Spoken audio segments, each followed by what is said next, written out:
Hermanos amados, primero que todo, les saludo fraternalmente en el nombre del Señor. Es motivo de gratitud poder estar delante de ustedes teniendo la responsabilidad de hablar de las cosas del Señor. Este mes en particular es un mes que, como me ha pasado en otras ocasiones, resulta importante, tiene varias características.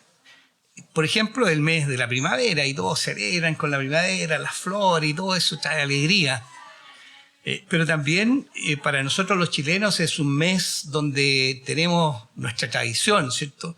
Eventos que nos recuerdan cosas importantes, otros que nos entristecen, como ya de alguna manera nuestro hermano Diego en su oración, o en su petición de oración nos lo recordaba, momentos que generan violencia, ¿no es cierto?, de hechos que pudieron haber sido complejos. Pero hay algo que para nosotros los creyentes es bastante interesante. ¿Se acuerdan en el calendario eclesiástico qué se recuerda en el mes de septiembre? Particularmente, exacto, el mes de la Biblia. Interesante esto, cómo en nuestro país se conjugan esto que tiene que ver con nuestra nación, libertad y la Biblia. Pareciera ser que nos pone ahí una responsabilidad adicional a los creyentes de nuestro país al respecto de lo que debe ser la Biblia para la vida de las personas. Bueno, y como es el mes de la Biblia, vamos a seguir hablando de la Biblia. Estamos en una serie de sermones que están relacionados con una epístola del apóstol Pablo a los colosenses. Y en esta tarde ya nos vamos a meditar en el capítulo 3, desde el versículo 18 al final, al 25, y después el versículo 1 del capítulo 4. Ahora bien, yo les voy a pedir que nos pongamos de pie para escuchar la palabra del Señor. Dice el texto, por favor, pongámonos de pie. Casadas, estén sujetos a vuestros maridos como conviene en el Señor. Maridos, amad a vuestras mujeres y no seáis ásperos con ellas. Hijos, obedeced a vuestros padres en todo, porque esto agrada al Señor. Padres, no exasperéis a vuestros hijos para que no se desalienten. Siervos, obedeced en todo a vuestros amos terrenales, no sirviendo al ojo como los que quieren agradar a los hombres, sino con corazón sincero, temiendo a Dios. Y todo lo que hagáis, hacedlo de corazón, como para el Señor y no para los hombres, sabiendo que del Señor recibiréis la recompensa de la herencia, porque a Cristo el Señor servís. Mas el que hace injusticia recibirá la injusticia que hiciere, porque no hay acepción de personas. Amos, haced lo que es justo y recto con vuestros siervos, sabiendo que también vosotros tenéis un amo en los cielos. Tengamos un momento de oración, hermanos amados. Padre nuestro que estás en los cielos, Señor, te damos gracias a esta hora porque tú nos permites estar como pueblo tuyo glorificando tu nombre. Queremos rogar que tu Espíritu Santo hable a tu iglesia por medio de tu palabra. Queremos pedirte que seas tú, oh Señor, quien nos guíe, quien esté trayendo esta palabra que necesitamos para poder conducirnos adecuadamente delante tuyo. Perdónanos, oh Señor, porque somos débiles y muchas veces no estamos preocupados de ponerte a ti como lo más importante de nuestra vida. Por eso te rogamos que hoy día tú hables a nuestros corazones. A pesar, oh Señor, de quien tenga la meditación de la miseria que hay en mi vida, oh Señor, a pesar de ello, úsame para poder hablar a este pueblo tuyo, Señor. Oramos a ti en el nombre de Jesús. Amén. Hermanos amados, debo confesar que conversaba con mi esposa que este texto que me asignaron para tener la predicación se me complicaba un poco, debo reconocerlo. Es un texto que tiene algunas situaciones que pudieran ser tal vez difíciles. Pero yo creo que por eso el hermano Joel me pidió que lo reemplazara. Estaba pensando que a lo mejor él quiso hacer ese pase ahí para no complicarse Pero bueno, es la palabra del Señor, ¿no es cierto? Y tenemos que ser obedientes a lo que la palabra nos enseña. Pero antes de eso, entonces vamos a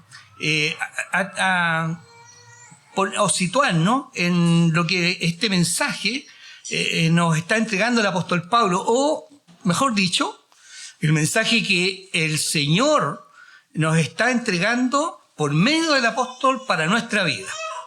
Tenemos que recordar algunas cosas que seguramente las hemos repetido muchas veces, y sobre todo con lo que yo decía recién de la importancia de este mes para la vida, particularmente de los creyentes, ¿no es cierto?, como el mes de la Biblia. Nosotros decimos que la Biblia es... Sí, claro, pero a nosotros cuando nos hacemos miembros, a ver, ¿quién se acuerda? ¿Qué le preguntamos? ¿Qué es la Biblia? ¿Qué es la Biblia para nosotros? ¿Perdón? No escuché. La regla, la única, ¿no es cierto, hermano Mario? Usted que le hace clase a los catecúmenos, decimos que la Biblia es la única regla de fe y práctica. Eso lo decimos. ¿Lo creemos o no lo creemos? Esto lo hemos repetido en otras ocasiones. Bueno, si es así, entonces, no podemos dejar de considerarla. Ayer en la capacitación que teníamos, la capacitación de oficiales, se nos hablaba, se nos recordaba que esta es una iglesia, la iglesia presbiteriana, es una iglesia confesional. Y ahí se hablaba de la importancia de que sea confesional, ¿ya? Y dentro de esas confesiones de fe, nosotros una de la confesión de Westminster tiene todo un capítulo, el capítulo 1, que habla precisamente de la importancia de la Biblia. Como la Biblia, por ejemplo, es una revelación particular de Dios para los creyentes. Parte sigue diciendo esta confesión que las personas en general, nadie puede excusarse de decir que no escuchó de Dios, porque hay una revelación que es general, que esa es la revelación que nosotros podemos encontrar a través de la naturaleza, a través de la creación, ¿no es cierto? Pero esta revelación es la revelación particular que Dios ha dejado para los creyentes. Y por lo tanto, esta revelación además no solo nos permite conocer realmente a Dios, sino que además nos permite conocer quiénes somos, pecadores miserables. Qué extraordinario, pienso que siendo esto que somos, el Señor nos concede esta bendición de formar parte de su pueblo, de ser nosotros los llamados para entregar este mensaje a otros. Entonces eso lo aprendemos de la Escritura, pero también aprendemos de la Escritura acerca de nuestra salvación, que es por medio de nuestro Señor Jesucristo. Y por lo tanto, esta palabra revelada es para que nosotros tengamos una forma de vida que sea distintiva, para que tengamos los parámetros de vida que Dios otorga para nosotros y que permiten entonces que nuestra vida pueda glorificar al Señor, independientemente de lo que la sociedad donde nosotros estamos o el medio nos pueda proponer como modelos de vida. Por eso decimos que esta es la Biblia es la regla de fe y práctica. No podemos nosotros subordinar la Escritura y lo que nos enseña a lo que la sociedad donde nosotros estamos nos está señalando como modelos. Eso es algo difícil, sin lugar a duda, pero es lo que se va a estar señalando. Yo pensaba y comentaba con un hermano antes en el intermedio de la escuela dominical. Aquellos que no, por diversos motivos, no han podido estar en la escuela dominical se la perdieron, estaba extraordinaria. Y esta meditación viene a ser como la continuación de lo que estuvimos hablando ahí. Porque precisamente hablábamos de esto, de la importancia de poner a la Biblia como el centro más allá de lo que la sociedad nos pueda estar sugiriendo. Y eso nos va a ayudar a confrontar nuestra vida, tal como dice Romanos 12, que también se mencionaba en la escuela dominical, que dice que esto nos va a permitir tener una renovación para comprender cuál es la voluntad de Dios, agradable y perfecta, dice el capítulo romano. Es decir, la voluntad de Dios no es para que vivamos una vida de tristeza, una vida de amargura o una vida fome, no tiene que ver con eso. todo lo contrario. Es para que nuestra vida pueda comprender la voluntad del Señor. Qué cosa más extraordinaria. Ahora, con relación a los versículos que hemos leído. Hay algunas cosas que es bueno considerar con relación a esta carta que el apóstol Pablo está dirigiendo a esta iglesia ahí en Colosa. Era un pueblo, seguramente ya en algunos sermones anteriores ya ha mencionado cómo esta iglesia estaba influida en un entorno donde las sociedades de la época habían introducido una serie de filosofías y otras cosas. Recuerdo algo, lo mencionaba el sermón del hermano Israel hace un par de semanas atrás, filosofías que confundían estas ideas greco-romanas que traían ciertas tendencias hacia la vida de las personas. Y estos creyentes, muchos de ellos, habían estado influidos por esas cosas. Y parte de eso es lo que, por ejemplo, se planteaba acerca de la mujer y el menosprecio que existía hacia la mujer. Se decía que la mujer era una especie de distracción o simplemente no se le consideraba, y por eso había una tendencia de algunos que se consideraban más espirituales al celibato. Entonces, en ese contexto es que Pablo tiene que escribir para entregar un modelo diferente de vida a estos conversos de la iglesia de Colosa. Entonces, la idea del apóstol aquí es entregar una perspectiva diferente, basada en la relación amorosa, como en la relación de Cristo con su iglesia, y no como una forma de estructura impositiva y autoritarista. Este pasaje instruye sobre la conducta cristiana en el hogar, algo súper importante.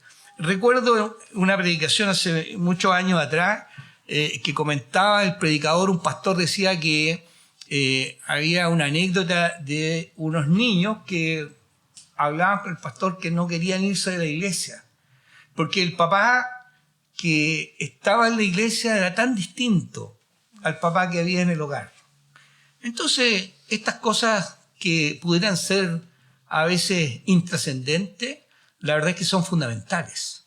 Por eso el modelo que nos está presentando acá nos habla de la importancia de Cristo en la vida del hogar, pero también en la vida del trabajo, para aquellos que tienen que realizar labores fuera de su casa. Podríamos decir, en el caso de los estudiantes en el medio donde están, cómo este modelo debe influir en nuestra forma de vida para que esta vida sea distintiva.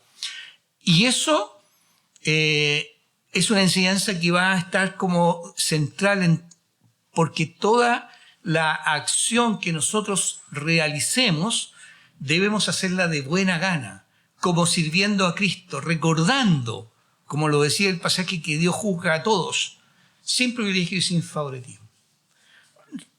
He escuchado más de alguna vez esta frase que dice, hagámoslo todo para la gloria de Dios. Mi pregunta, sin lugar a dudas, que surge es, ¿todo lo que yo hago durante el día, en mis actividades cotidianas, están reflejando precisamente eso, buscar la gloria de Dios? Porque si eso fuera así, la verdad es que la influencia de la iglesia sería muchísimo mayor. Hablamos en la clase esto de la influencia, ¿no es cierto? Hoy día un comportamiento distintivo, sin lugar a dudas, va a tener impacto. Y un impacto que va a influir en otros. Disculpen, hermanos.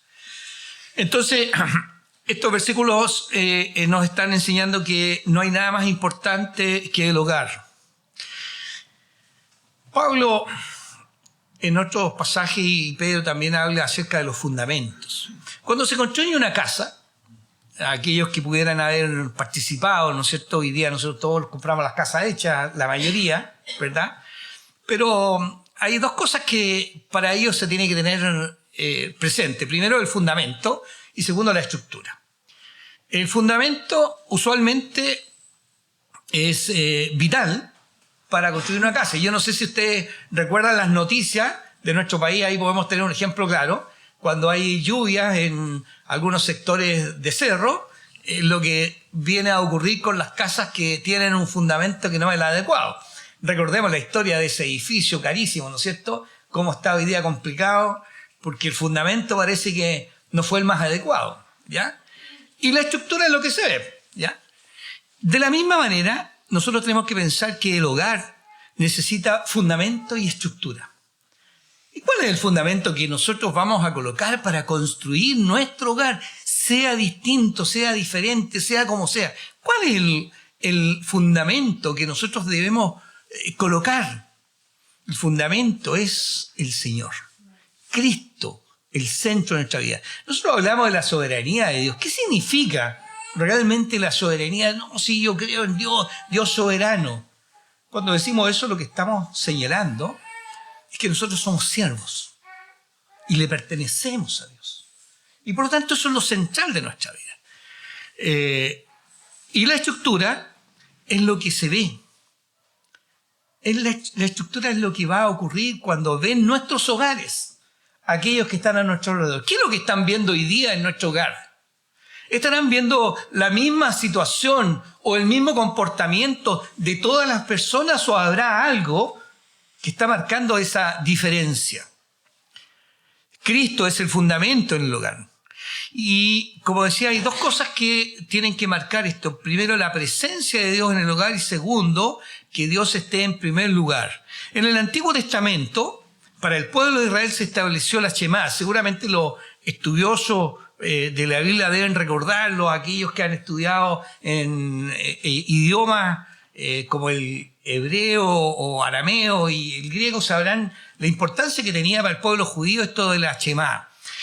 Y esta estaba particularmente en un texto de Deuteronomio que dice: escucha Israel. Leo la nueva versión internacional, creo que se llama esta. Escucha Israel, el Señor nuestro Dios es el único Señor. Ama al Señor tu Dios con todo tu corazón y con toda tu alma y con todas tus fuerzas. Grábate en tu corazón estas palabras que hoy te mando. Incúlcaselas continuamente a tus hijos. Háblales de ellas cuando estés en tu casa y cuando vayas por el camino y cuando te acuestes y cuando te levantes. Átalas a tus manos como un signo. Llévalas en tu frente como una marca. Escríbelas en los postes de tu casa y en los portones de tu ciudad. Eso está en Deuteronomio 6, 4 al 9. La versión Reina Valera lo dice de una manera diferente. Me gustó esta por la forma como se expresa para que nos quede claro. Dice: incúlcaselas continuamente a tus hijos. Dice: repítelas, dice el Deuteronomio. La repetición es importante. Nosotros tenemos la tendencia a olvidar las cosas, sobre todo cuando ya tenemos más edad, ¿no es cierto? Pero en general tenemos mala memoria. Y para el pueblo judío era súper importante y fundamental la reiteración. Y esto se llamaba filacterios, que se ponían ahí con la cita, porque el pueblo de Israel entendía la relevancia de conocer los mandatos del Señor para tener una vida diferente. El pueblo de Israel, recordemos, estaba en medio de pueblos paganos también. No es tan distinto a lo que nos toca vivir a nosotros. Nosotros, como ya se ha mencionado en reiteradas ocasiones, vivimos con una sociedad que nos pone ciertos paradigmas, ciertos modelos de vida que son contrarios a lo que la Escritura nos enseña. El apóstol Pablo entonces está enseñando a los colosenses a colocar a Cristo primero en el hogar. Cristo es todo, es el todo y en todo. Implica entonces poner primero a Dios en todas las áreas cruciales de nuestra vida. Como ejemplo, en las finanzas, ya en la escuela bíblica dominical, las clases anteriores, hablamos de la mayordomía. A veces ponemos a Dios, sí, Dios es importante, pero en el bolsillo, no, deje eso lo administro yo, a mi pinta, lo cerramos. Fíjense que, una de las cosas, esto como anécdota, que me ha tocado conocer a lo largo del tiempo que el Señor me ha permitido vivir en la iglesia, una de las cosas que más defensa buscan las personas que forman parte es el tema de la ofrenda y los diezmos. Hoy día fuimos bendecidos, aquí nos llamaba el presbítero a traer y hacerlo con alegría.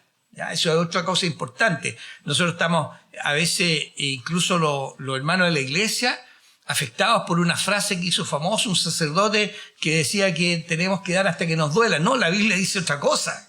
La Biblia dice que debemos dar con alegría, no que nos duela. Pero ahí es donde a veces como que le ponemos un freno. Entonces, cuando ponemos a Dios como primera cosa, está como decía, en la finanza, algo súper importante. En las decisiones. ¿Cuántas veces tomamos decisiones familiares y nos olvidamos de orar primero? Yo no me imagino a mi hermano Diego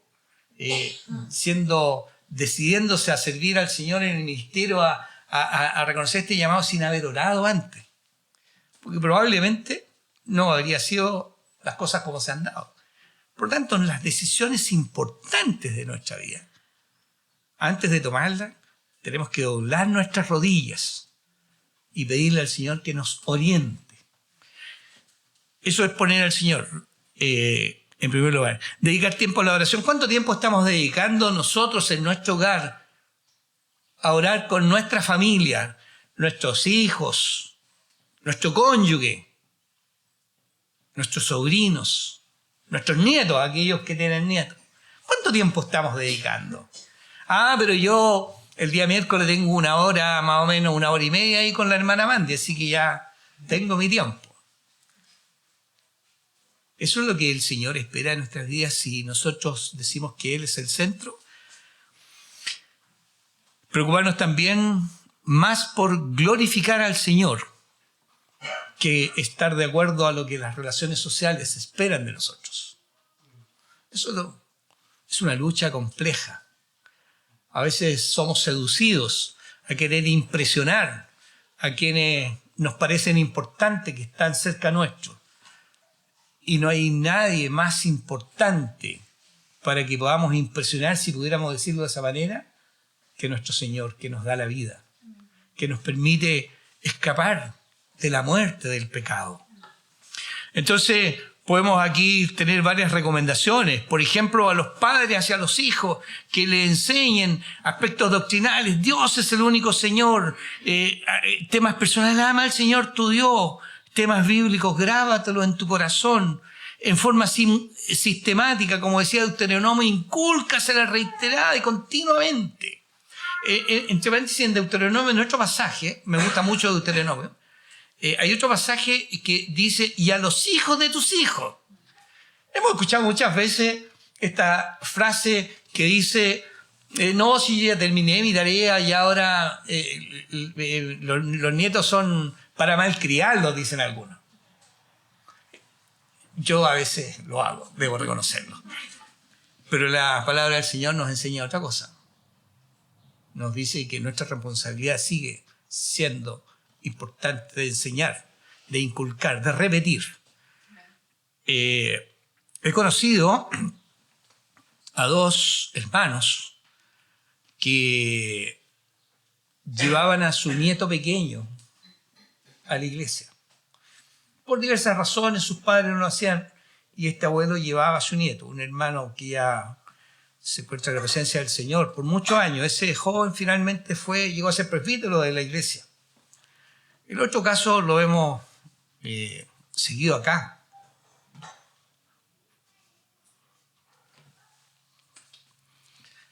Estas son las cosas que precisamente nos pide el Señor, que no cesemos de hacer. Y esos testimonios, sin lugar a duda, son testimonios que vemos cercanos, como hay esta preocupación de entregar el Señor a aquellos a quienes amamos. Y nosotros amamos a los nietos, sin lugar a duda. El Shema instruye a los padres a enseñar a los hijos a colocar a Dios como el fundamento del hogar, a tomar decisiones sabias y evitar las necias, a mantener sus compromisos y no acostumbrarse a fallar su palabra y a preocuparse genuinamente por los demás y no en sí mismo. Entonces es difícil ubicar a Cristo en el hogar por las tradiciones culturales y a veces hasta por las presiones familiares. Algunos prefieren guardar las apariencias hacia otros que colocar a Cristo al interior del hogar. Otros luchan por mantener prestigios familiares, de honores, que no permiten que el gobierno sea de Cristo en el hogar. Hay una expresión que se repite a menudo, ¿no? Que se dice esto de la contracultura. Sí, efectivamente nos ayuda a comprender que nuestra vida como miembros de la iglesia debe ser distintiva, aunque aquellos que conocen la historia, ¿no es cierto?, saben que este término se acuñó allá por los años 60, a raíz del movimiento hippie, ahí cuando surge todo la revolución de las flores, las camisas floreadas, que yo la usé, y los medallones, y ahí se habla de esto de la contracultura, ¿ya? La verdad es que más que contracultura, aunque nos sirve para explicarlo, es establecer un modelo diferente, un modelo basado en el sometimiento y la obediencia al Señor. Es un modelo que va indudablemente a chocar y va a ir contra la cultura, sin lugar a dudas. Pero estamos dispuestos nosotros a servir primero al Señor antes que a los hombres. Recuerden cuando los apóstoles eran perseguidos en el comienzo de la iglesia y los maltrataron. Ellos dicen, ¿a quién vamos a obedecer? ¿Qué pasa con nosotros? Bueno, y aquí entramos a este texto que me complica un poco. Casadas, estén sujetas a vuestros maridos como conviene el Señor. Eso dice la versión Reina Valera. La contemporánea, que creo que era la que se estaba proyectando, dice, ustedes las esposas respeten a sus esposos como conviene el Señor. Si yo esto lo doy en algún foro público por ahí hoy día, lo más probable es que me van a acusar de muchas cosas, ¿verdad? Y me van a funar probablemente, sin lugar a dudas. Porque hoy día tenemos una sociedad que nos plantea otras cosas. La mayoría interpreta también este pasaje sin tomar en cuenta todo lo que era el contexto.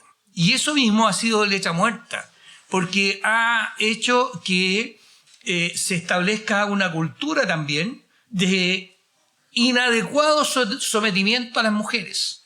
Ya decía ahí el hermano Ariel, ¿se ve, verdad? No lo veo. El hermano Ariel ya decía hoy día cuando nos hablaba de la etnia, lo que sigue siendo una práctica de los matrimonios a las personas. Él nos decía y nos recordaba, son matrimonios obligados.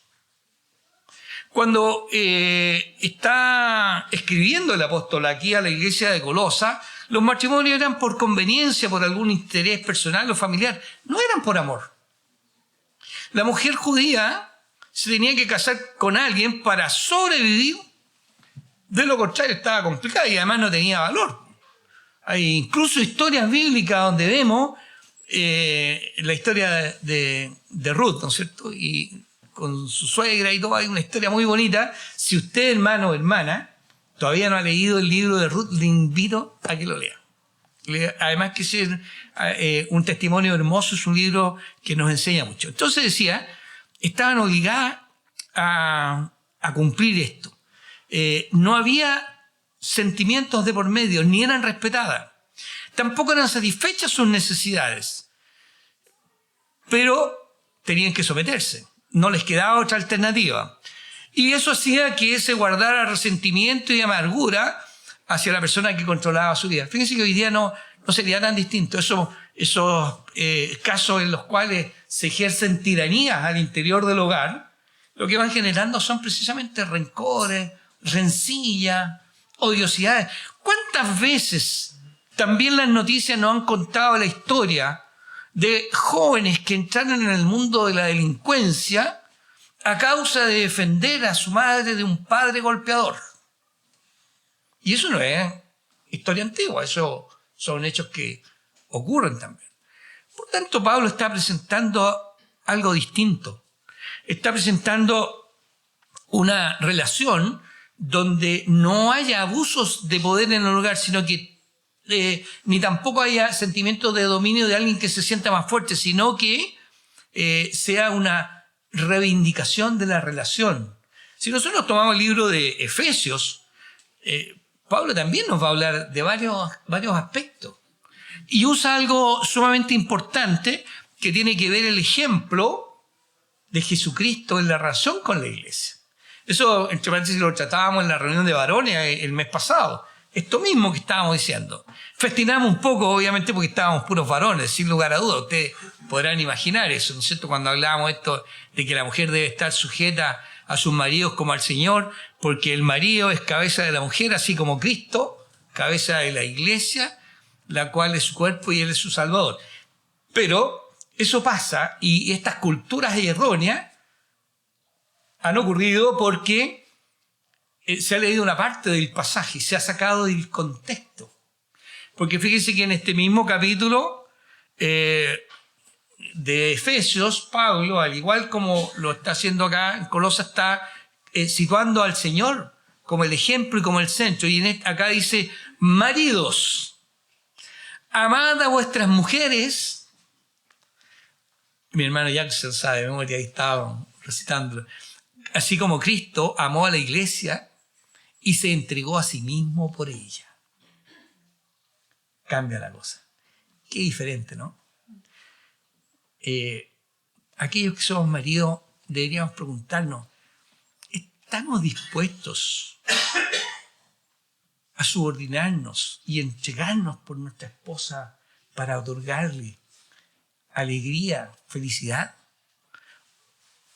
¿O queremos que nos atiendan, que nos cumpla, que llene nuestras expectativas? Una cosa que suele ocurrir en la época actual acerca de los divorcios de los matrimonios jóvenes son el que no se cumplen las expectativas. ¿Por qué? Porque llegan al matrimonio con las expectativas de que el otro me tiene que satisfacer a mí y por tanto yo, si no me satisface, la tengo que cambiar. No hay el concepto de entrega. Ahora, esto no es lo que suele ocurrir en todos los casos. Tenemos, sin lugar, otras situaciones que han habido otros hechos que han provocado el quiebre y que es un quiebre indudablemente que no se ha buscado. Pero si nosotros podemos tomar estas enseñanzas, no nos va a resultar tan áspero esto de que las esposas estén sometidas a sus maridos. Porque lo que dice a continuación es que, maridos, amad a vuestras mujeres y no seáis ásperos con ellas, dice Reina Valera. Y la Valera contemporánea dice, ustedes los esposos amen a sus esposas y no las traten con dureza. Por lo tanto, lo que está haciendo aquí el apóstol es entregarnos un modelo que tiene que ver con una relación de amor entre el matrimonio. Y en esa relación de amor, sin lugar a dudas, los roles van a poder desarrollarse adecuadamente. Ya no vamos a tener esta competitividad que se produce en algunos casos de mostrar quién es más, quién es menos, quién hace mejor las cosas, quién tiene mayor autoridad. Y por lo tanto tampoco se van a producir algunas situaciones como las que vienen a socavar estos fundamentos. Y ya sabemos lo que ocurre cuando se socava el fundamento, ¿no es cierto? Vuelvo a usar la idea de esa casa que se despeña, la hemos visto algunas veces, ¿verdad? Eso viene a pasar cuando el fundamento empieza de a poco a ser corroído por estas prácticas que son ajenas a la Escritura. Por ejemplo, discutir las indicaciones en relación al cuidado de los hijos, ¿ya?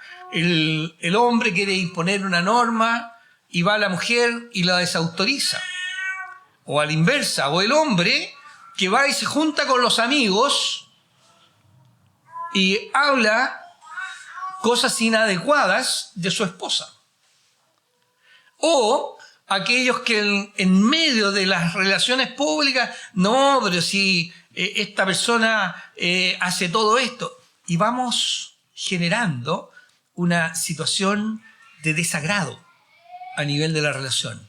Por tanto, la enseñanza bíblica nos va a mostrar un modelo que es bastante distinto. Pablo en Efesios dice, por esto dejará el hombre, recordando el Génesis, dejará perdón a sus padres y se unirán y serán uno. Eso es algo tremendo. La enseñanza que nos está dando acá es algo que viene a cambiar lo que la sociedad hoy día nos está pidiendo. Y entonces yo me pregunto, y nos hablaba la escuela dominical, los atributos de Dios, uno de ellos que no es un atributo de los comunicables, dice que Dios es inmutable. ¿Sí? ¿Alguien está en desacuerdo? Dios es inmutable. Eso significa que no cambia, ¿no es cierto? Que este Dios que hablaba al pueblo de Israel hace no sé cuántos años atrás, sigue siendo el mismo. ¿Y por qué entonces hoy día vamos a cambiar la Escritura? Si el Espíritu Santo que ha inspirado, y así creemos nosotros, al menos eso es lo que nuestra confesión nos dice, ¿verdad? Ha inspirado para que estos mensajes sean entregados para el pueblo. ¿Por qué hoy día vamos a decir que esto ya podría no tener vigencia? Estaríamos entonces creyendo en un Dios que no es inmutable y que se tiene que adecuar a los tiempos. No es lo que nos está diciendo la palabra del Señor. Y por eso es fundamental poder tener estos conceptos importantes en todo lo que son los aspectos de nuestra vida, mayormente en el hogar. De esa es la forma por la cual podemos tener la seguridad que el hogar va a poder enfrentar todas las situaciones y poder salir adelante.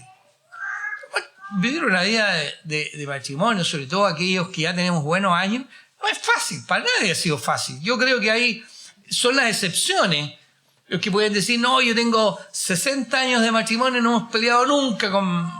Yo no podría decirlo, debo confesarlo. Y son apenas 47. Pero cuando el Señor está en el centro de la vida, del hogar, y cuando digo hogar ya llámese solo mamá criando hijos, cuando el Señor está ahí, sin duda que aún la adversidad más tremenda va a poder ser sorteada y se va a salir adelante. Después vienen los consejos a los hijos. Hay pocos hoy día aquí de los hijos que todavía viven con los papás. Los otros no están. Le pedí al hermano Israel si podían estar, pero él tenía ya una planificación. Dice, hijos, obedeced a vuestros padres en todo, porque esto agrada al Señor. Importante. Un primer mensaje para que lo tengamos en cuenta. Obedecer a vuestros padres. Hoy día se ve en la sociedad una cosa distinta. Hijos que mandan. Hijos que hacen su voluntad y los padres se someten. ¿Y cuáles son los resultados? La violencia de los jóvenes, a veces buscamos miles de explicaciones. ¿Por qué hay tanta violencia en los jóvenes, en los estadios, en esta situación, en la otra? Porque hoy día los padres han perdido un poco el foco.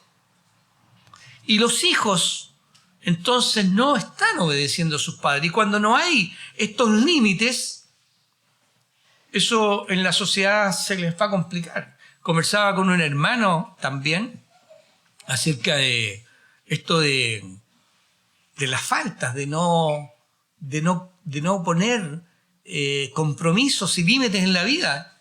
¿Cómo afecta en la vida laboral? En la vida laboral las cosas son distintas. Y si nosotros a nuestros hijos no vamos orientándoles, poniéndoles límites y enseñándoles las cosas, en su vida laboral van a tener muchísimas dificultades. Y eso hoy día se ve. Pero también dice algo después que viene a ser un llamado importante para nosotros. Padres, no exasperéis a vuestros hijos para que no se desalienten. Es interesante que aquí hay entonces un llamado para la relación de hogar, para la mejor convivencia del hogar. Se sufre mucho cuando vemos que cuando los hijos van creciendo se apartan, se alejan. Y en algunas ocasiones estamos mirando el entorno como el responsable. Puede en algunos casos serlo, tal vez. Pero cuando la enseñanza del hogar está basada en llevar adelante lo que la palabra del Señor nos enseña, lo más seguro es que los resultados van a ser distintos. Ahora, con relación a lo que está diciendo el texto, fíjense que hay 3 formas de enseñanza a los hijos que son absolutamente perjudiciales y que desaniman a los hijos. Una es la sobreprotección, otra el castigo y la tercera el abandono. La sobreprotección, que hoy día además se ha como masificado, anula ver a los hijos el valor que ellos tienen. ¿Por qué? Porque los padres están dispuestos a solucionarles todo y a hacer todo por los hijos. Y eso los hace que sean totalmente dependientes y no pueden hacer nada por sí mismos. Hay algunas cosas que suelen llegar en las redes sociales que son un poco graciosas, pero que de alguna manera son una radiografía de lo que está aconteciendo. Uno dice, ay, por fin estoy feliz, mi hijo ha tomado la decisión de partir de la casa. ¿Y qué edad tiene su hijo? Tiene 37 años. Cosas de ese estilo que suenan graciosas, de alguna manera no lo son tanto si nosotros nos ponemos a analizar lo que está aconteciendo hoy día, ¿ya? Entonces, la sobreprotección no es la mejor manera y en muchos casos estas no terminan bien para las personas. En vez de ayudarlos, en vez de impulsarlos a desarrollarse, a seguir adelante, al final los perjudican y desalientan en la vida. Y por lo tanto, difícilmente van a poder buscar o descubrir el propósito de Dios para la vida de ellos. Y muchas veces esto genera además tristeza en los padres. La segunda cosa que decíamos respecto de una educación que no tiene presente esto es el castigo. Esto también es dañino y genera rencor, amargura y muchas veces hasta sentimiento de rebeldía y de venganza de parte de los hijos. Ahora, cuando estamos hablando de castigo no nos estamos refiriendo a la disciplina. Una de las marcas de la iglesia verdadera, estudiábamos y recordábamos también ayer en la capacitación de oficiales, es la disciplina. Y la Biblia nos enseña, en el libro de Hebreos se habla de la disciplina y en el Antiguo Testamento la disciplina a los hijos. La disciplina no es el castigo. La disciplina es poner los límites y establecer las normas para que los niños puedan desarrollarse adecuadamente. Pero cuando hay castigo, menosprecio, violencia verbal, física y a veces incluso sexual, las consecuencias que van a haber son tremendas. Eso no es lo que nos está enseñando la palabra del Señor.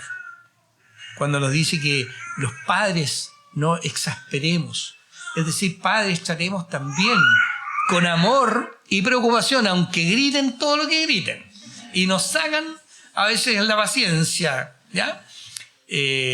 Interesante. Padres ausentes.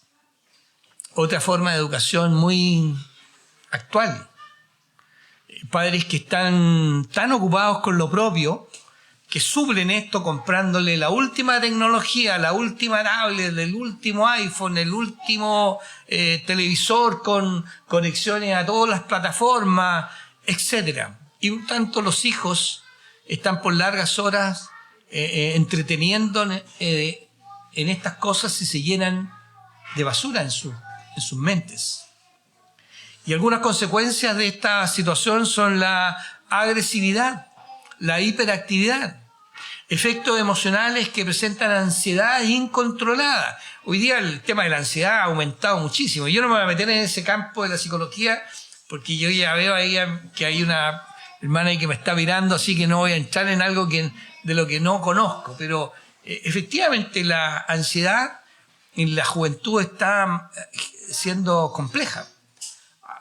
Muchas causas, o sea, muchas veces la causa de esto tiene que ver con algunos de estos tres modelos. Por lo tanto, un factor importante que nos enseña la Escritura es una diferencia en la educación en nuestros hogares. Y eso implica desafíos, implica dejar muchas veces de pensar en mí mismo para pensar en mi hijo. A veces las personas tomamos actitudes de sobreprotección a nuestros hijos, es que lo amamos. Entonces, ¿cómo lo voy a castigar si Dieguito es tan tierno? ¿Cómo lo voy a castigar? No me refiero a este Diego, porque él es grande ya, ¿no? ¿Cómo lo voy a hacer? Sí, tengo que hacerlo. Muchas veces tengo que disciplinar, porque en la medida que lo hago le estoy enseñando los límites que le van a hacer bien en su desarrollo. El autoritarismo en el hogar no es lo que la palabra del Señor nos ayuda. Y finalmente, el último aspecto al cual me voy a referir es al aspecto laboral. Aquí se usa el caso de siervos, obedeced en todos vuestros amos terrenales, no sirviendo al ojo como el que quiere agradar a los hombres, sino con corazón sincero, temiendo a Dios. Y todo lo que hagáis, hacedlo de corazón como para el Señor. Y para los hombres, sabiendo que del Señor recibiréis la recompensa de la herencia, porque a Cristo Jesús servís. Mas el que hace injusticia recibirá la injusticia que hiciere, porque no hay acepción de personas. Amos, haced lo justo, lo que es justo y recto, con vuestros siervos, sabiendo que también vosotros tenéis un amo en los cielos. Este último aspecto, hermanos amados, nos está hablando acerca de una ética que hoy día en la sociedad no existe, una ética laboral, una ética de responsabilidad por una parte a aquellos que tenemos que trabajar dependiendo, ¿no es cierto?, aquellos que somos trabajadores dependientes, por así decirlo, que tenemos que responder a otro, tenemos que hacerlo con seriedad, con responsabilidad, que nuestro trabajo también tiene que ser una forma de glorificar al Señor. Hace muchos años atrás tuve a cargo a una bodega y había un joven evangélico que se escapaba, se necesitaba, él tenía funciones que cumplir y de repente no está. ¿Dónde está? Se iba al casino a leer la Biblia. Y entonces su justificación no es que yo estoy leyendo la Biblia. Y tenía un testimonio horrible en la empresa. Entonces, cuando confieso que soy cristiano, inmediatamente me asocian a él. Y conversé muchas veces y le decía, ¿eso que estás haciendo tú es robar? No, es que el Señor es primero. Sí, por supuesto. Pero a ti te contratan para que en estas horas tú cumplas una función. Y eso lo tienes que hacer, lo tienes que hacer bien. No tienes que dejar de hacerlo porque estás supuestamente leyendo la Biblia. Para eso tienes tu hogar. Y no hubo caso, lo entendí. Al final lo terminaron despidiendo. Precisamente por lo mismo. Pero, ¿qué quiero destacar con ello? Que ahí también nosotros tenemos un sentido de responsabilidad que debe ser distinto al de las otras personas. También hay una frase que es común, yo no sé si ustedes la habrán escuchado. No, ¿para qué voy a esforzarme más si para lo que me pagan? Un creyente que tiene al Señor por el centro de su vida va a ser como esa frase que se usa mucho, el trabajo en excelencia. Esa palabra me gusta mucho, yo veo que hay hermanos que les gusta repetirla. Sí. Ahí también tenemos que hacerlo con excelencia. Pero aquí hay un desafío adicional. Dice, amos, tratad a los siervos de cierta manera. Aquí está también el llamado a aquellos que tienen responsabilidades empresariales. Qué tremendo sería si nosotros pudiéramos ir y hablarle a los empresarios de la palabra del Señor. ¿Cuántas empresas serían distintas? ¿Cómo sería a lo mejor una sociedad? Yo he conocido allá empresas que se han destacado por la calidad, el ambiente laboral. Hay una que es bastante conocida, que es los colchones Rosen, que ha ganado premios por esto. Entre paréntesis, los patrones tienen una influencia evangélica. Interesante eso como concepto. Pero lo que podemos nosotros concluir de este pasaje hoy día es que esta es la enseñanza del Señor para la vida de los creyentes. Y es una enseñanza que nos va a llamar a tener una conducta y una ética que sea distintiva y que no se deje contagiar por el medio, que no sea voluble a las influencias, sino sólida. Porque, en definitiva, lo que nosotros como creyentes estamos buscando es la gloria de Dios y no el reconocimiento de las personas. Que el Señor nos bendiga, amados hermanos, en esta tarde. Tengamos un momento de oración. Padre eterno que estás en los cielos, rogamos que tú selles esta palabra.